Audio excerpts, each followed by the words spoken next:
இன்றைய புனிதர் June 27 Alexandria நகர் புனித சிரில் ஆயர் மறைவல்லுனர். பிறப்பு 370, இறப்பு 444.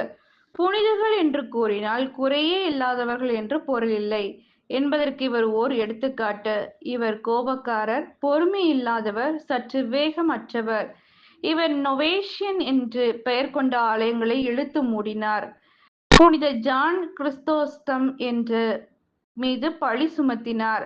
யூதர்களின் செல்வங்களை பறித்தார். அவர்களை அலெக்சாண்ட்ரியா நகரினின்று வெளியேற்றினார். எபேசு நகரில் கூடிய பொது சங்கத்தில் அந்தியோக்கியா நகரின் பிதா அரச ஆணைப்படி தலைமை தாங்கும் முன்னரே ஆத்திரப்பட்டு நெஸ்டோரியஸை வெளியேற்றினார்.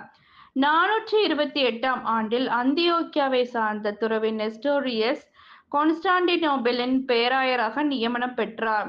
இவர் கிறிஸ்து இயேசுவிடம் 2 ஆட்கள் உண்டு என்ற தப்பறையை போதித்து வந்தார்.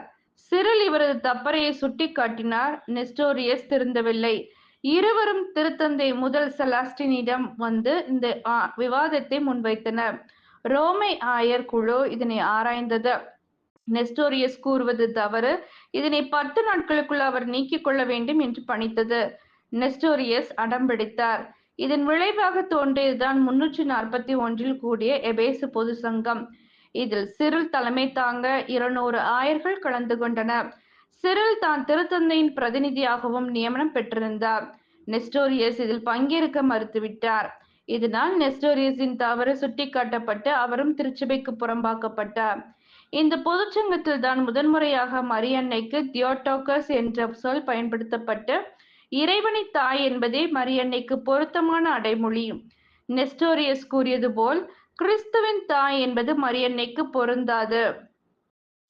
தவறான பொருளை கொடுப்பதனால் அது தவறு என்று அறிவிக்கப்பட்டது. கிறிஸ்து இறைத்தன்மையுடன் ஒரே பொருளாயிருந்து அதே வேளையில் மனிதனோடும் ஒன்றாக கலந்த ஆளாக இருந்ததால் மட்டுமே மனிதனை மீட்க இயலும். காரணம், இறைவனும் மனிதனும் சந்திப்பது கிறிஸ்துவின் மனிதாவரத்தால் தான். இது மனு உருவெடுத்த கடவுளின் தசையாக இருந்தால் மட்டுமே மனிதன் அவரது மனித இயல்பின் வழியாக கிறிஸ்துவின் தெய்வீகத்தை வந்தடைய முடியும். ஜெபம்.